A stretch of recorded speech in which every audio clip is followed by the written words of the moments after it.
PM Narendra Modi Goa में नौसेना संग दिवाली मनाएंगे और साथ ही पीएम ने देशवासियों से स्वदेशी अपनाने की अपील भी की है। देशवासियों को दीपावली की हार्दिक शुभकामनाएं। पीएम मोदी ने एक्स पर ट्वीट कर देशवासियों को दीपावली की शुभकामनाएं दी और साथ ही ट्वीट करते हुए ये भी लिखा है कि स्वदेशी खरीदे और सेल्फी जरूर ले, सभी के जीवन में सुख समृद्धि आए। पीएम मोदी ने एक्स पर ये ट्वीट किया है और साथ ही देश की जनता को दीपावली की हार्दिक शुभकामनाएं दी है।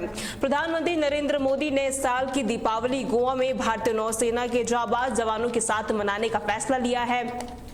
ये पर्व इस बार हाल ही में हुए ऑपरेशन सिंदूर के सफलता के जश्न के रूप में मनाया जाएगा। और देखिए, जिस तरीके से आज दीपावली भी है, उसको लेकर भी प्रधानमंत्री नरेंद्र मोदी ने कहीं ना कहीं देश की जनता को दीपावली की शुभकामनाएं दी है। 2014 से चली आ रही अपनी परंपरा को निभाते हुए प्रधानमंत्री ने देश की सीमाओं की रक्षा करने वाले सैनिकों के प्रति अपना सम्मान और आभार व्यक्त किया है।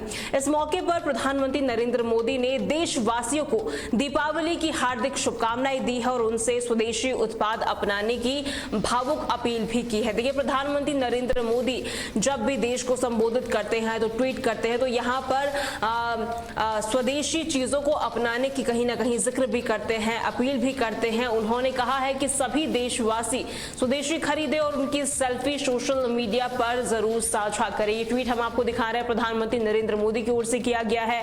पीएम मोदी ने देश की सुख समृद्धि की कामना करते हुए ये जानकारी दी और कहा कि स्वदेशी अपनाना है और साथ ही जिस तरीके से आर्थिक स्थिति भारत की मजबूत की जा सके तो कहीं ना कहीं स्वदेशी को काफी ज्यादा बढ़ावा यहां पर देना पड़ेगा। साथ ही पीएम मोदी ने स्थानीय कारीगरों और छोटे व्यवसायों को भी सशक्त बनाने की बात की है। प्रधानमंत्री का ये संदेश देश में वोकल फॉर लोकल अभियान को लेकर एक नई नीति देने वाला काफी ज्यादा माना जा रहा है। देखिए, दीपावली के मौके पर प्रधानमंत्री नरेंद्र मोदी ने ये देश की जनता से अपील की है और साथ ही अपील की है कि वो स्वदेशी चीजें अपनाए, चाइनीज चीजों को जितना हो सके उतना कम करे और ऐसे में कहीं ना कहीं जो व्यवसाय है काफी ज्यादा इससे बढ़ते हुए नजर आएंगे।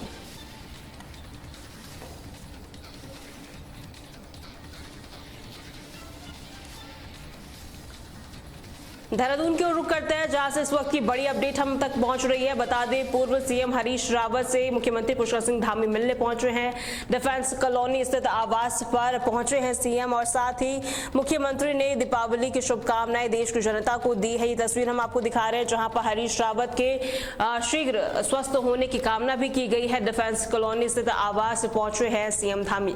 देखिए, जिस तरीके से परसों पूर्व मुख्यमंत्री हरीश रावत का जिस तरीके से एक्सीडेंट हुआ था और यहां पर उन्हें उनके जो कार्यकर्ता हैं उन्होंने देहरादून रेफर कर दिया था और इसी के एवज में मुख्यमंत्री पुष्कर सिंह धामी हरीश रावत से मिलने पहुंचे। मुख्यमंत्री पुष्कर सिंह धामी ने दीपावली के अवसर पर राजनीतिक सौहार्द का परिचय दिया है और साथ ही पूर्व मुख्यमंत्री और कांग्रेस के वरिष्ठ नेता हरीश रावत से उनके डिफेंस कॉलोनी स्थित आवास पर मुलाकात की है। मुख्यमंत्री धामी ने रावत को दीपावली की हार्दिक शुभकामनाएं भी दी और साथ ही उनका हालचाल भी जाना। ये तस्वीर हम आपको दिखा रहे हैं, जहां पर मुख्यमंत्री पुष्कर सिंह धामी हरीश रावत से मिलने पहुंचे थे और यहां पर मुख्यमंत्री धामी ने हाल ही में हुई दुर्घटना के बाद हरीश रावत के स्वास्थ्य का हालचाल भी जाना और उनके शीघ्र स्वास्थ्य होने की कामना भी की है, ईश्वर से प्रार्थना की है। आपको ये बता दें, डिफेंस कॉलोनी स्थित आवास पर हुई मुलाकात राज्य की राजनीतिक में एक सकारात्मक संदेश लेकर कहीं ना कहीं साफ तौर पर देखी जा रही है, जहां सत्ता और विपक्ष के नेताओं ने त्योहार के अवसर पर व्यक्तिगत संबंधों को महत्व दिया है। मुख्यमंत्री धामी ने इस दौरान उत्तराखंड के अन्य पूर्व मुख्यमंत्रियों से भी मिलकर उन्हें दीपावली की बधाई भी दी है। देखिए, मुख्यमंत्री पुष्कर सिंह धामी हरीश रावत के आवास पर पहुंचे, यहां पर उनसे मुलाकात की और साथ ही दीपावली की हार्दिक शुभकामनाएं भी दी है और साथ ही उनके शीघ्र स्वस्थ होने की कामना भी की है।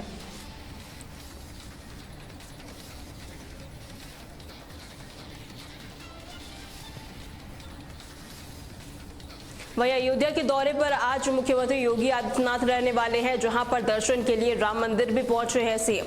आपको जानकारी दे दें, दीपावली पर राम का आशीर्वाद भी लिया गया है और साथ ही मुख्यमंत्री ने राम मंदिर में दर्शन कर पूजन अर्चन भी किया है। यहां पर दर्शन के लिए राम मंदिर पहुंचे हैं सीएम। ये तस्वीर हम आपको दिखा रहे हैं, जहां पर उत्तर प्रदेश के मुख्यमंत्री योगी आदित्यनाथ अयोध्या पहुंचे हैं और यहाँ पर राम मंदिर पहुंचे और साथ ही पूजा भी यहाँ पर की है। देखिए जिस तरीके से आज दीपावली का पर्व है, साथ ही मुख्यमंत्री योगी आदित्यनाथ ने देश की जनता को और राज्य की जनता को दीपावली की हार्दिक शुभकामनाएं दी हैं और साथ ही अयोध्या दौरे पर आज हो रहे हैं। उन्होंने भव्य राम मंदिर पहुंचकर रामलला के दर्शन किए, पूजा यहां पर की और उनका आशीर्वाद भी लिया। मुख्यमंत्री ने मंदिर निर्माण की प्रगति का जायजा भी लिया और इस मौके पर देश को सदियों पुरानी आस्था की विजय भी बताया है। आपको जानकारी दे दें, अयोध्या में दीपोत्सव कार्यक्रम के दौरान मुख्यमंत्री योगी ने कहा कि भगवान राम का आशीर्वाद सभी देशवासियों के जीवन में सुख शांति और समृद्धि लाए और साथ ही उन्होंने कहा कि राम मंदिर का निर्माण करोड़ों भारतीयों की आस्था और संकल्प का परिणाम है।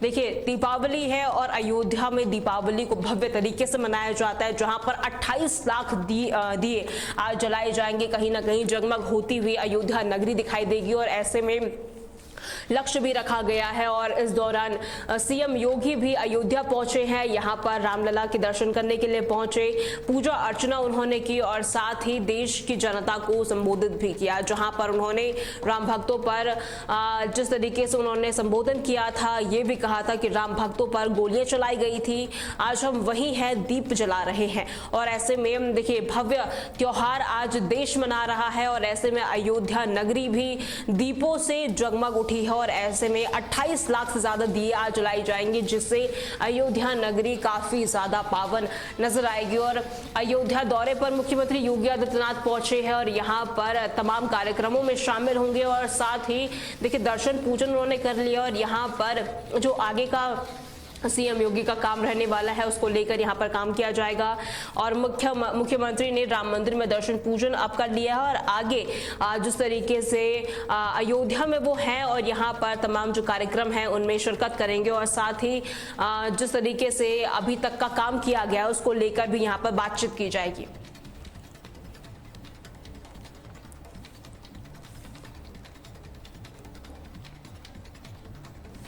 वहीं दिल्ली के कनॉट प्लेस इलाके में हादसा हो गया है। कनॉट प्लेस में ऑटो में भीषण आग लगी है, ये बड़ी खबर हम आपको बता रहे हैं, जहां पर कनॉट प्लेस के आउटर सर्कल में ऑटो था जिसमें भीषण आग लग चुकी है। ऑटो में बैठा ड्राइवर और सवारी बच गए हैं, आग पर काबू पाया गया है। ये तस्वीर हम आपको कनॉट प्लेस की दिखा रहे हैं, जहां पर अचानक भीषण आग लगी है एक ऑटो में। राष्ट्रीय राजधानी दिल्ली की ये तस्वीर हम आपको दिखा रहे हैं, कनॉट प्लेस इलाके के आउटर सर्कल में एक ऑटो रिक्शा में अचानक आग लग गई, जिससे काफी ज्यादा अफरा तफरी मच गई। यह हादसा आउटर सर्कल में उस समय हुआ जब ऑटो चालक सड़क पर यहां पर ऑटो चला रहा था और अचानक आग लगी और ऐसे में काफी ज्यादा जो इलाका वहां पर है अफरा तफरी मच गई। तस्वीर हम आपको कनॉट प्लेस की दिखा रहे हैं, जहां पर दमकल विभाग की गाड़ियों को मौके पर पहुंची रवाना किया गया। यहां पर आग बुझाने में जो दमकल की टीम है वो यहां पे लग गई। आप तस्वीर आप देख सकते हैं, कनॉट प्लेस की तस्वीर है जहां पर ऑटो में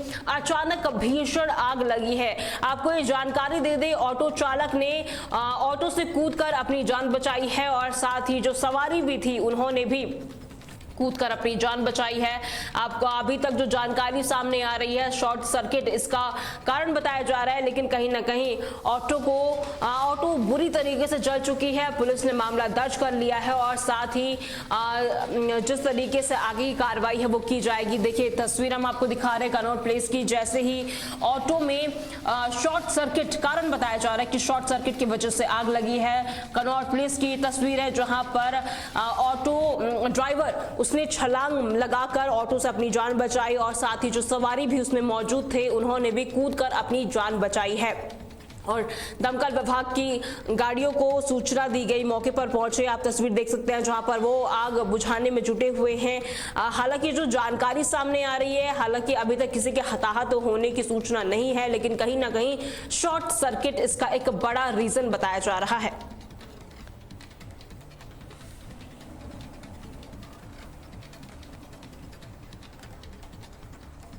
वही जम्मू कश्मीर की ओर लेकर चलते हैं आपको। जम्मू कश्मीर में बर्फबारी शुरू हो चुकी है। बर्फबारी से पहाड़ों की तस्वीर बदलती हुई नजर आ रही है। बर्फबारी से सैलानियों में खुशी भी देखी जा रही है। मैदानी इलाकों में पारा भी गिर सकता है। बर्फबारी से सैलानियों के चेहरे खिल उठे हैं। ये तस्वीर हम आपको जम्मू कश्मीर की दिखा रहे हैं, जहां पर कश्मीर के ऊंचाई वाले इलाकों में मौसम की ये पहली बर्फबारी देखी जा रही है, जहां पहाड़ों की ये तस्वीर पूरी तरीके से बदल गई है। जहां पर सूखे पहाड़ हुआ करते थे, अब बर्फबारी यहां पर देखने को मिल रही है।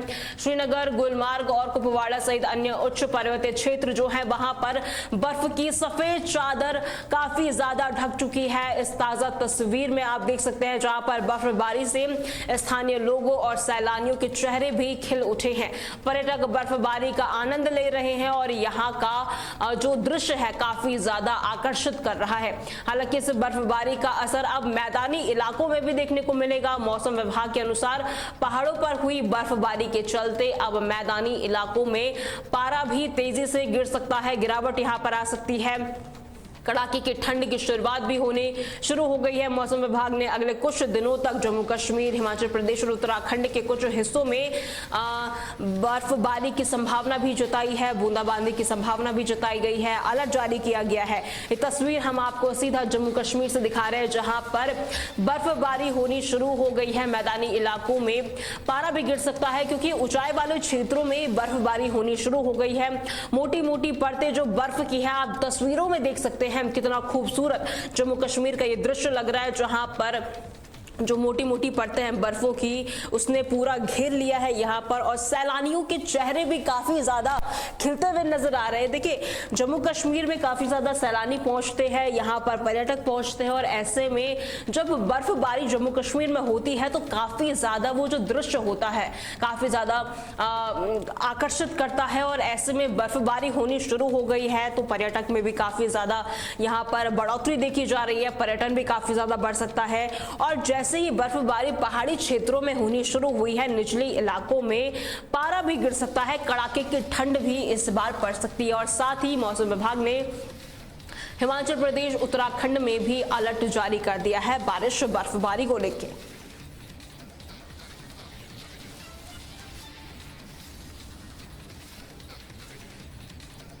ब्रेकिंग न्यूज में फिलहाल के लिए इतना ही। खबरों के लिए बने रहे तहलका डिजिटल के साथ।